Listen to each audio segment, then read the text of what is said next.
भाई ददन जी भी कह रहे थे, जौहर साहब भी कह रहे थे, अमर ज्योति जी और भाई कमल वालिया जी भी कह रहे थे, जिसको सरकारी नौकरी नहीं मिलेगी उसको प्राइवेट सेक्टर में काम देंगे, उद्योग धंधे लगा के आपके जिलों में रोजगार देंगे, और जिनको प्राइवेट सरकारी नहीं करना उनको लोन देके उद्योग लगाने का, अपना काम करने का मौका देंगे।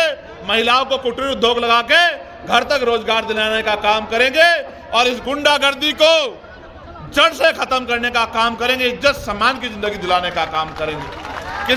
कि अब आपकी परीक्षा का समय आ गया है, आने वाले 8-10 महीने संघर्ष के महीने हैं। जिस तरह आज आप बड़ी संख्या में जुटे हैं, यहाँ से जब आप घर लौटेंगे तो चैन से नहीं बैठना, क्योंकि अधिकार मांगने से नहीं मिलते, अधिकार छीनने पड़ते हैं और छीनने के लिए शक्ति बनानी पड़ती है।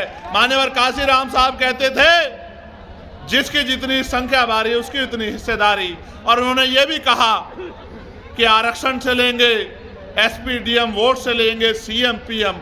उन्होंने ये भी कहा कि मान लो तो हार और ठान लो तो जीत।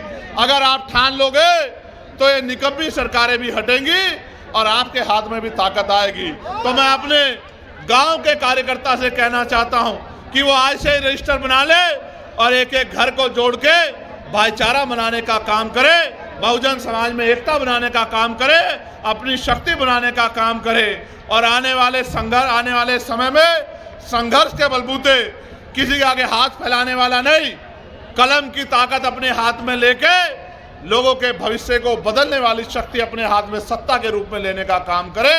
क्योंकि जब तक पॉलिटिकल पावर आपके पास नहीं होगी, बाबा साहब अम्बेडकर कहते थे, political power is the master की, इट इज द मास्टर की which you can open each and every lock. Political power यानी राजनीतिक सत्ता वो चाबी है जिसके द्वारा आप सारी परेशानी यानी कि सारी समस्याओं के ताले खोल सकते हैं। आप मुझे मौका दे दो, आजाद समाज पार्टी भीम आर्मी के हाथ मजबूत कर दो।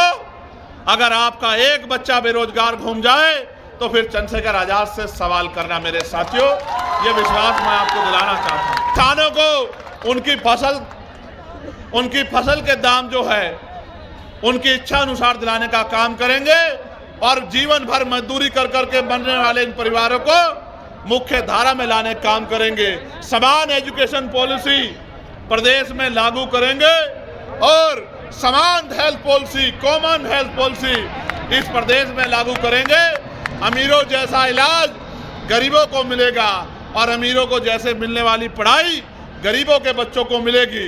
अपने बच्चों को अच्छी शिक्षा के लिए हर साल 1000 बच्चों को विदेश में पढ़ने के लिए भेजने का काम करेंगे और इस देश की सेवा करने का मौका देंगे। साथ